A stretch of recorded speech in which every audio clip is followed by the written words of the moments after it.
My name's Richard. What's your name? Good morning, my name is Sara. Okay, so you are Sara Flores del Prado, Yes, I and you're am. doing ISE 3. That's Okay. right.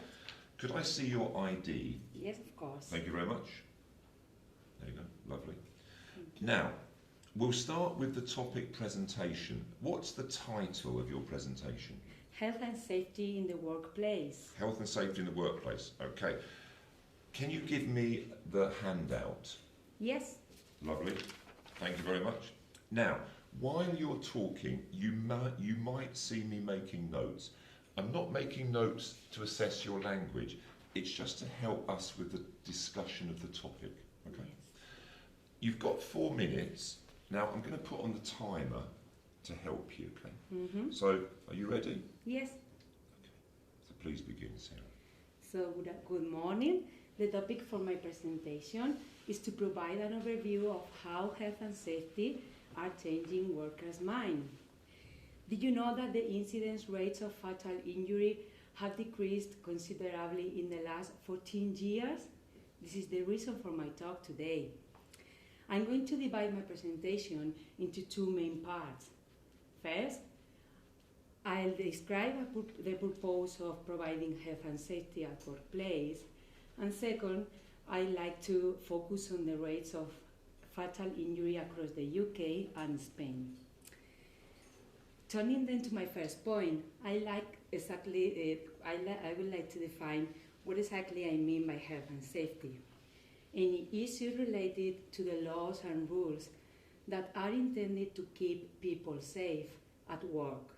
So, the regulation of health and safety establishes some obligation for employers, such as to avoid, to prevent, or to evaluate workplace risks.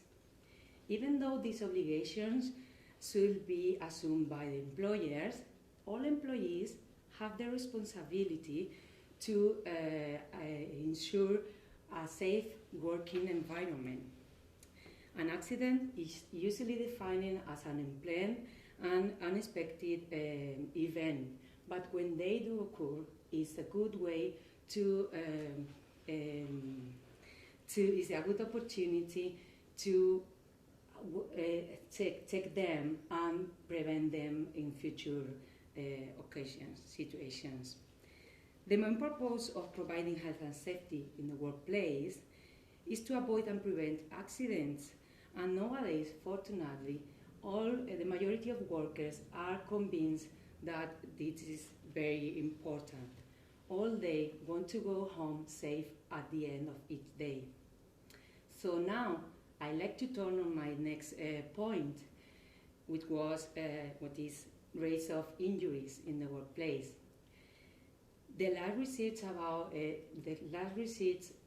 published was in 2014, and it shows that the UK has one of the lowest rates of fatal injury in the European Union, with 0.74 per 100,000 workers.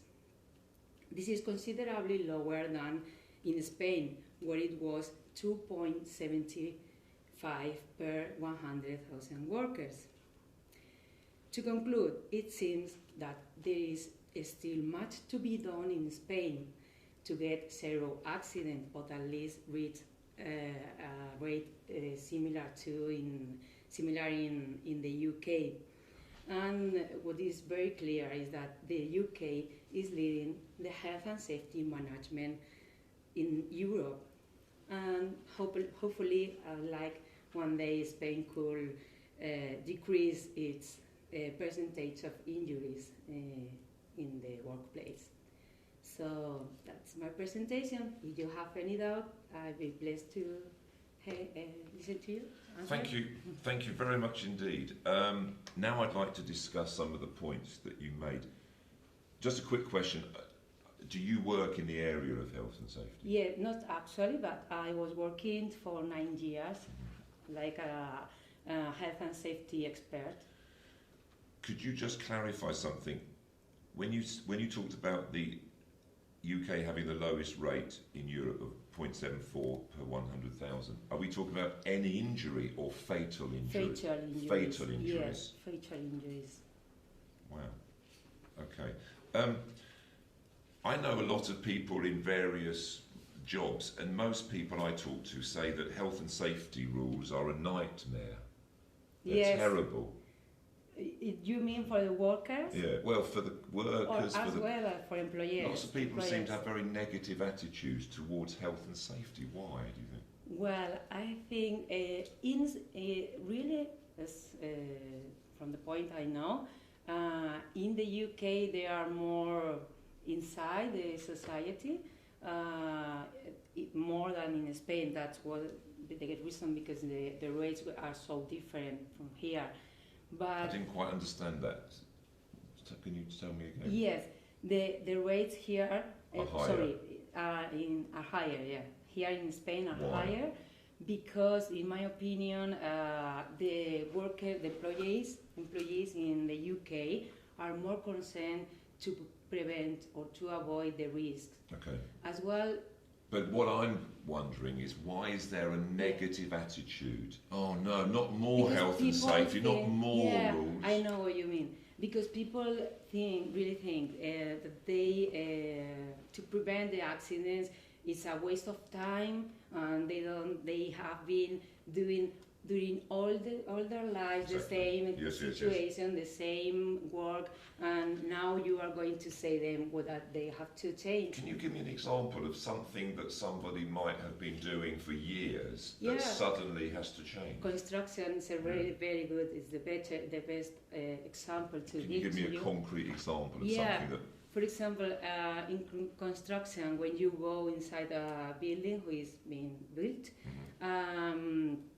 everybody needs to have a helmet, gloves, special shoes, and they don't want to do it. Why don't they want to do it? Because they think that it's uncomfortable, and they say it's never had happened to me. So why is going to happen not something? I think there's a slightly macho element as well. You know, I don't need a hat, I don't need gloves. Yeah, that's an attitude very, I don't know, no sexist, but or men. It's like, oh. That was interesting. Thank you very much for discussing that. Now we will move on to the collaborative stage. Okay? Yes. In this task, I will start by telling you something. You will have to ask me questions to find out more information and make comments. It's your responsibility to maintain the conversation. Are you ready? Yes. A lot of people say that wisdom comes with age, but it seems to me that the opposite is often true. Why do you think that? Because in my experience of being with elderly people like my father, I'm not at all convinced that the older you get, the wiser you get. Maybe you think that because they start to lose their mind sometimes with Alzheimer, or don't you mean that? It's not. I mean, my father does have some lapses of memory, but I'm thinking more about the attitudes of elderly people. Mm-hmm. So, but in which situation, for example, what do you mean? I think that wisdom means the experiences that we've accumulated in our life. But many elderly people that I know, they don't seem to be very receptive to new ideas and to change. Yeah. And if they're not receptive, Well, in my opinion, they should be. They think they are really concerned that they have lived too much and they have lots of experience, and they are not open to have more experience at that time. Maybe for them that's enough, probably. But of course, for young people, it's very so different. We are always trying to have new experiences and to super ourselves every time. So yeah, you could be right about that, but as well, we should listen more our elder people because they are. It says no always that they are But people, wisher. people always people. tell me to listen to older people, listen to my parents, but they're from a generation that has got no connection whatsoever with today's generation. Yeah. So, because the technologies has changed a lot, and they can't understand some things. For example, yesterday I was in the doctor, and I was with my grandma who is 90 years old, and she could see my baby in a television, and it was very, very special event for her. She never thought about that, to do that. Is your grandmother a wise woman? Yes, she is, of course.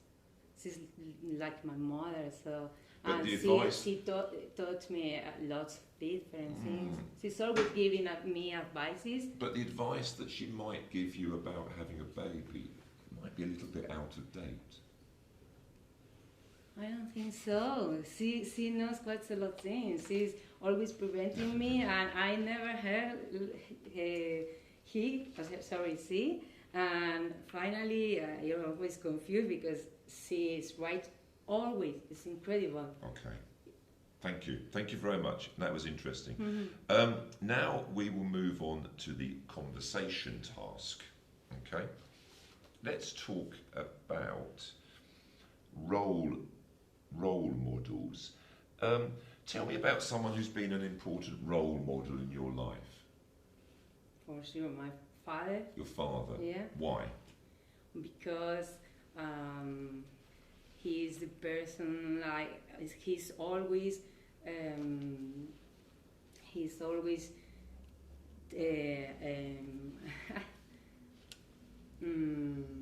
teaching me even when I am 34 years old, and he's always there to help me with everything, and I would like to be like him in the future, hopefully. And have you ever had a role model that has been someone not within your own family? That's more difficult, really. Not really? I don't think so. In Britain, many schools have set up a scheme whereby the older students mentor the younger students. So the young ones have role models. What's your opinion of that scheme? Well, that's really clever, because the young students could learn lots of things about older students, hopefully good things, know how to avoid classes or whatever. Yes, well. Hopefully how to study or to improve your time when you are studying. So that's really good. I have listened in some countries, when you go abroad or you go outside to study, you have always like a tutor, but he's older than you, and he is always helping you and giving you advices. What do you think would be the advantages of having a tutor or a mentor that's just a year or two older than you, rather than having an adult as a tutor or mentor? Because, as we were talking before, the technologies is very important, so if you have an adult, maybe they can't understand everything you have to do in the studies, so it's better to help you person who has more or less the same age, Maybe they can understand mentally you. adult, you know. Yes. Okay, thank you very much. Now we will move on to the listening task. Okay. You are going to hear part of a radio program about books. You will hear it twice. The first time, just listen. Then I will ask you to summarise the talk in 1 or 2 sentences. Are you ready? Yes.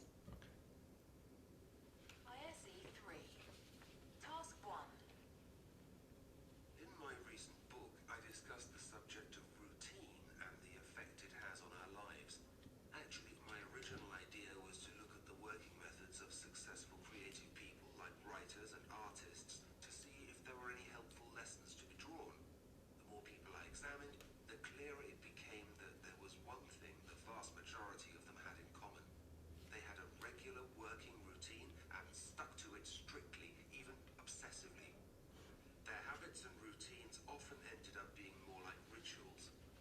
one example, the composer Beethoven apparently used to start each day with a cup of strong coffee made with exactly 60 coffee beans, which he insisted on counting out personally, and that's by no means the oddest ritual I discovered.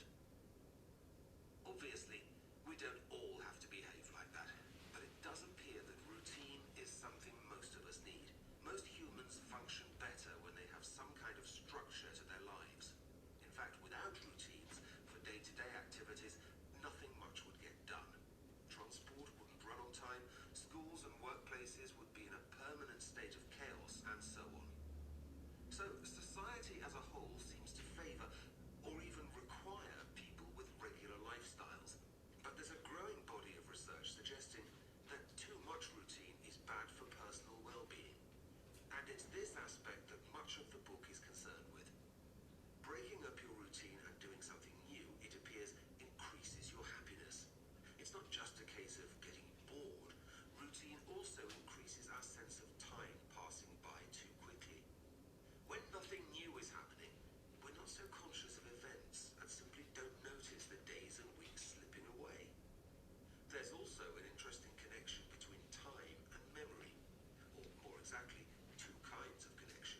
Firstly, a lot of what people accept as naturally increasing forgetfulness as they get older is actually more to do with their lives becoming predictable. It's not so much that they forget things that have happened, but that they didn't really notice them in the first place because they'd become so automatic. The other thing that strikes a chord with me as I get older is the explanation for why childhood memories seem so vivid. When you're young, everything is new and your brain is working overtime to take everything in, so your impressions of events are much more memorable.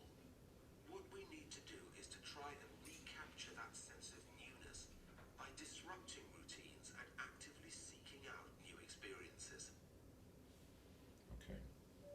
So, can you tell me in one or two sentences what the speaker was talking about? The writer was talking about the routines and how our society needs some routines in our lives, but sometimes it's really good for our well-being or happiness to break up with them. Thank you. I'm going to hand you a piece of paper. Now, listen to the talk again. This time, make some notes on your worksheet as you listen, if you want to. Then I will ask you to tell me the different ways the speaker evaluates the need for routine in our lives and whether you think he comes to a conclusion. Okay? In my recent book, I discussed the subject of routine and the effect it has on our lives. Actually, my original idea was to look at the working methods of successful creative people like writers and artists to see if there were any helpful lessons to be drawn. The more people I examined, the clearer it became that there was one thing the vast majority of them had in common. They had a regular working routine and stuck to it strictly, even obsessively. Their habits and routines often ended up being more like rituals. To take one example, the composer Beethoven apparently used to start each day with a cup of strong coffee made with exactly 60 coffee beans, which he insisted on counting out personally, and that's by no means the oddest ritual I discovered. Obviously, we don't all have to behave like that, but it does appear that routine is something most of us need. Most humans function better when they have some kind of structure to their lives. In fact, without routines for day-to-day activities, nothing much would get done. Transport wouldn't run on time, schools and workplaces would be in a permanent state of chaos, and so on. So, society as a whole seems to favor or even require people with regular lifestyles. But there's a growing body of research suggesting that too much routine is bad for personal well-being. And it's this aspect that much of the book is concerned with. Breaking up your routine and doing something new, it appears, increases your happiness. It's not just a case of getting bored. Routine also increases our sense of time passing by too quickly. When nothing new is happening, we're not so conscious of events and simply don't notice the days and weeks slipping away.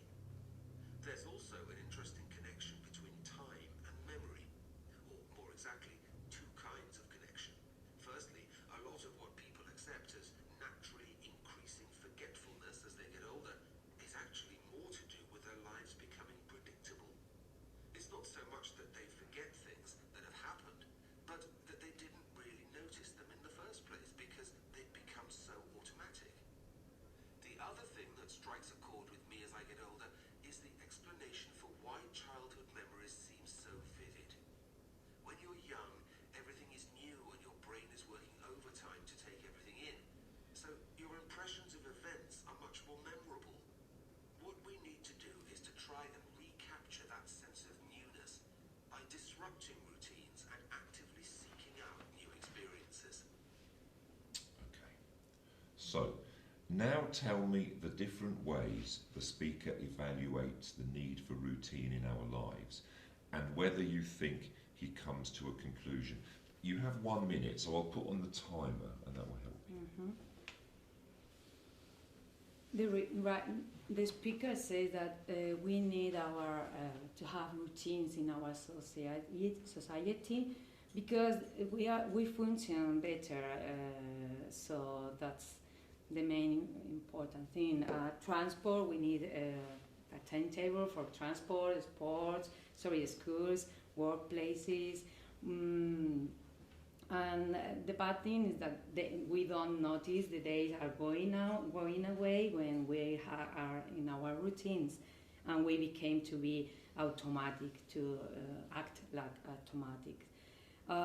As conclusion, he said that young people think, or I believe, that everything is new all the time, so their remembers are more memorable for them, and it's better to have some different routines sometimes. Okay.